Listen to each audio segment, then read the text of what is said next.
ISKCON Jaipur এর মাধুর্যমণ্ডিত অপূর্ব মন্দিরটি দর্শন করুন।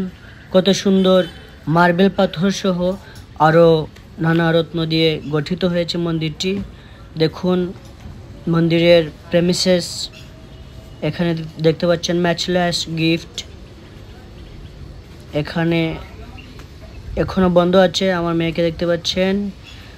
দেখুন কত সুন্দর প্রেমিসেসগুলা। এখানে ব্রহ্মচারী বিল্ডিং, অপূর্ব সুন্দর শ্রী শ্রীকৃষ্ণ বলরাম বিগ্রহ দর্শন করছেন।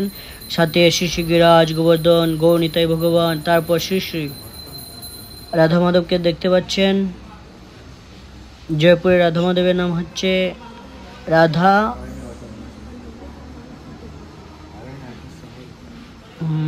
ভুলে গেছি। দেখুন বৈকালীন আরতি হচ্ছে।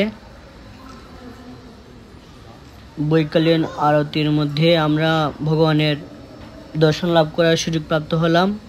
দেখুন মন্দিরের ভিতরের অংশগুলো দেখতে পাচ্ছেন কত সুন্দর। জগৎগুরু শিল প্রভুপাদকে দেখতে পাচ্ছেন, ময়ূরের পঙ্খের ভিতর দাঁড়িয়ে বসে আছেন জগৎগুরু শিল প্রভুপাদ।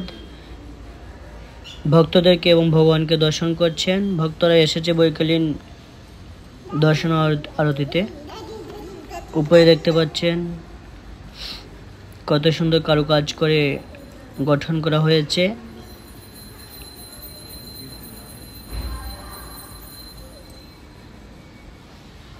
দেখুন উপরেটি মনে হচ্ছে যেন প্রায় শিল প্রভুপাদের পুষ্প সমাধি মন্দির ইস্কন শ্রীধাম মায়াপুরের মতো মনে হচ্ছে।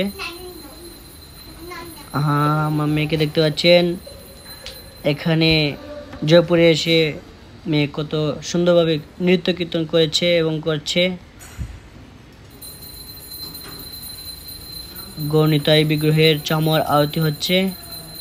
তারপর শ্রী শ্রীকৃষ্ণ বলরাম বিগ্রহ ও শ্রী শ্রী রাধা মাধব বিগ্রহের। দেখুন কত সুন্দর।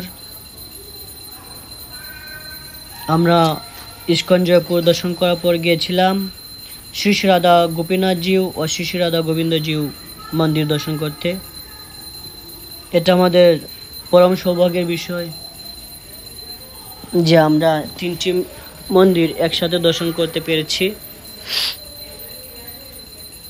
আপনারা সবাই ভালো থাকবেন। হরে কৃষ্ণ, বাই বাই।